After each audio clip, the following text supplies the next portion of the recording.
Alhamdulillah wa syukurillah wal khair wa syarru bi masyiatillah la haula wa la quwata illa billah. Syukur kita kehadirat Allah Subhanahu wa taala yang mana telah memberikan kita nikmat iman, nikmat Islam, nikmat sehat wal afiat sampai kita diberikan umur panjang sampai saat ini ya. Diberikan kita kenikmatan dalam mengarungi zikir-zikir yang tadi kita baca ya. Terus hadirnya kita di sini alhamdulillah walaupun dalam keadaan cuaca mendung, ada hujan ya, tapi kita masih mengagetkan diri kita untuk hadir. Mudah-mudahan dari hadirnya kita, langkah kita dilipat gandakan oleh Allah Subhanahu wa taala dan amal ibadah kita yang telah kita lakukan dan akan kita lakukan diterima oleh Allah Subhanahu wa taala. Amin amin ya rabbal alamin. Hadirin yang dimuliakan oleh Allah Subhanahu wa taala, kita saat ini ingin membahas satu bab ya yang berkaitan dengan as-sakha'u, yakni artinya dermawan. As-sakha'u huwa badlul mali min ghairi mas'alatin wala istihqaqin.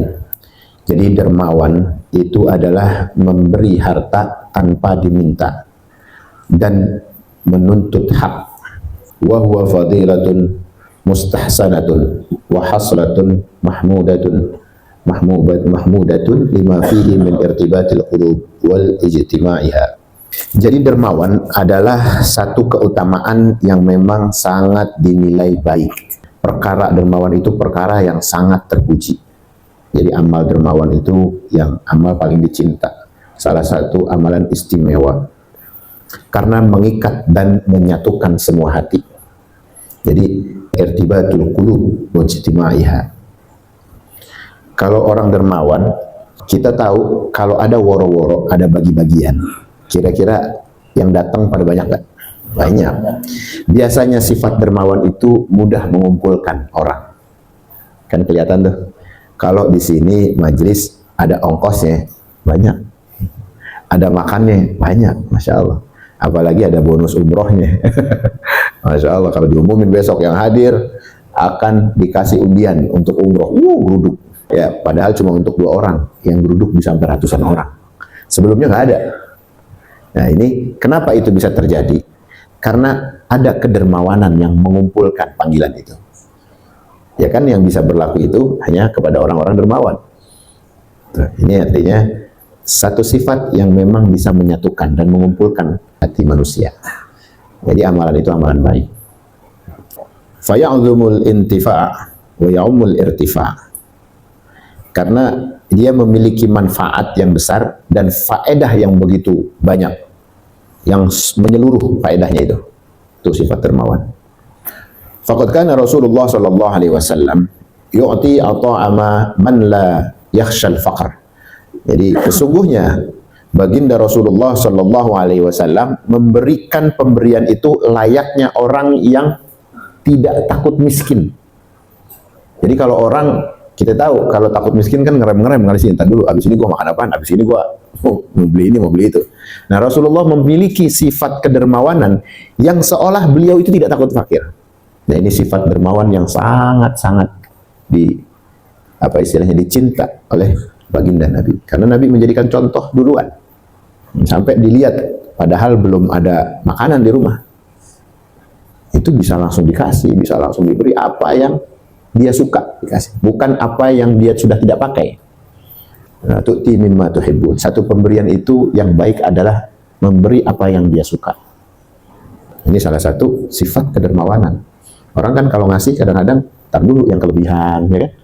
Ada sesuatu yang memang kita ingin keluarkan, walaupun itu bagus, ya. Tapi ada sifat yang lebih mulia dari kedermawanan itu, yakni memberikan apa yang dia suka, apa yang dia cinta. Kayak banyak orang, kisah orang soleh itu kalau lagi dipandang satu benda barang di dirinya, misalnya sorbankah, bajukah, ya, kopiah atau abaahkah, itu kalau dibilang bagus, kamu mau, langsung dikasih. Itu banyak kisah-kisah para ulama yang menunjukkan satu kedermawanan yang luar biasa. Wa fil hadithi qala Jibril, qala Allah Ta'ala, hadza dinun irtadaituhu li nafsi. Dalam sebuah hadis, malaikat Jibril berkata, Allah berfirman bahwa agama ini aku ridhoi untuk diriku. Agama ini tidak layak kecuali bagi orang-orang yang dermawan. La yuslihu illa sakha'u wa husnul khuluq. Agama ini tidak layak kecuali bagi orang yang dermawan dan akhlaknya baik. Itu yang dimaksud. Fa'akrimuhu bihima mastata'tum.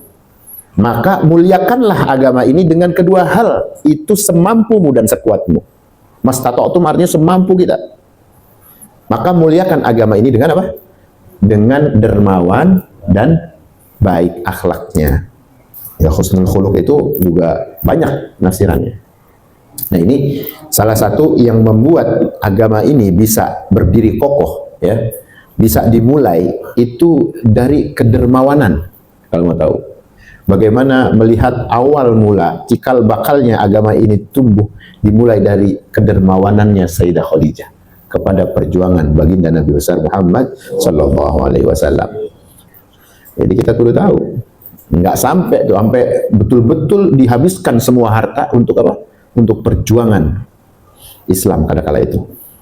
Jadi mulai sifat kemuliaan itu dengan kedermawanan. Kalau kita tahu memang ini adalah hal yang sangat-sangat amat terpuji, maka ikat diri kita dengan ikrar untuk menjadi hamba Allah yang sangat dermawan. Atau kita ingin melatih diri kita, paling tidak itu enggak pelit lagi, enggak bakhil lagi, gitu. Karena kaitannya bakhil ini betul-betul membuat satu petaka, ya.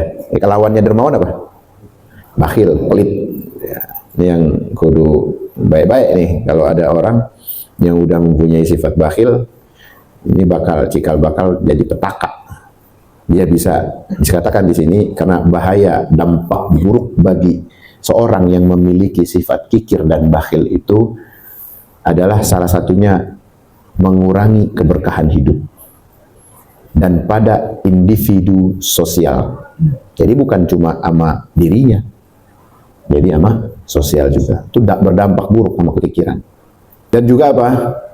Di dalam surat Al-Baqarah, ya, ayat 268, Allah berfirman, asyaitanu ya'idukumul faqra wa ya'murukum bil fakhsha. Jadi sesungguhnya setan itu menjanjikan atau nakut-nakutin orang itu dengan apa? Dengan kemiskinan dan dengan kefakiran. Biasa kalau mau apa namanya? Mau sedekah, tar aja dulu. Ente baru dateng, baru dapet. Ente belum lama duduk. Ada yang minta-minta, entar dulu. Nah, itu setan tuh. Ada kotak amal lewat, duit ada 20, duit ada 5.000, kira-kira yang keluar mana? 5.000. Ada temennya lagi tuh, adiknya lagi 2.000, ya, 2.000 keluar adiknya. Ada lagi yang nemenin 2.000, yang lebih butut, recehan, keluar juga itu dia. Kenapa? Karena setan yang ngerayu itu. Ntar dulu ada yang jelekan. Orang amal mah gampang, yang penting ikhlas kalau kata Ustadz, gitu. Jadi hati itu bergejolak dengan kebakhilannya. Ya, akhirnya kotak amal dibuka, duit pada buluk, recehan numpuk, barisan itu udah kelihatan. Ini tanda orang-orang bukan artinya nggak baik, ya, tapi ada kebakhilan yang membuat madarat dirinya sendiri untuk mengeluarkan, menafakohkan hal yang baik. Gitu. Padahal jiwanya itu terbelenggu, ya, dari satu hal yang membuat dia tidak memiliki jalan keluar, kecuali hanya satu yang Allah minta, adalah sedekahnya. Ya, makanya salah satu as-shadaqatu tudfi'ul bala. Ya, salah satunya dianjurkan karena memang sedekah itu akan menjadi benteng dari bala. Bala itu petaka. Nih. Ketika orang merasa bakhil, ada kesempatan, ini sebenarnya yang mau datang itu Allah memberikan kita satu ruang untuk mustajabnya doa kita, untuk hajat kita. Tapi ruang itu kita abaikan, kita lalui. Kenapa? Karena dirayu oleh setan dengan janji-janji buruknya atas kefakiran. Lewat akhirnya. Padahal hajat kita lagi banyak loh. Allah ngasih ruang itu tadi. Tuh. Dikasih orang-orang fakir datang. Orang yang betul-betul punya kebutuhan. Saudara kita. Ya. Nah, ini juga salah satu panggilan jiwa kita. Bagaimana Allah ingin memberikan satu karomah dirinya untuk bersedekah, menjadi salah satu hamba Allah yang dermawan. Jadi ini hati-hati, ada pengaruh setan itu. Hanya bahaya dampaknya itu adalah kepada pribadi, ya, juga kepada sosialnya. Orang yang kikir, ya, atau pelit itu bakal punya bakat yang ngerasa dia ini kurang aja, kurang. Hidupnya itu sulit. Merasa kurang kan berarti apa? Susah. Padahal hartanya melimpah. Nah, itu mudaratnya. Jadi salah satu yang membuat keberkahan hidup itu diangkat oleh Allah adalah dia merasa dirinya apa? Miskin. Padahal duitnya banyak. Ngerasa itu alamat fakir, menyiksa diri dia. Yang kedua adalah salah satunya menghilangkan rasa empati, menghancurkan rasa empati dari sifat kikir. Ya, kikir membuat seorang menjadi kurang peka terhadap penderitaan orang lain. Nggak peka dia.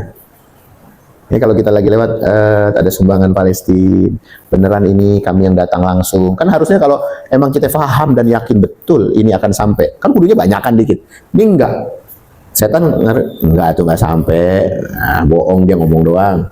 Organisasinya tiba ngumpulin doang duit, enggak ada. Beritanya enggak ada. Akhirnya kagak jadi dia nyumbang. Hilang apa namanya? Rasa empati. Padahal betul-betul saya punya keluarga yang saya langsung bisa transfer. Tetangga saya lagi butuh duit.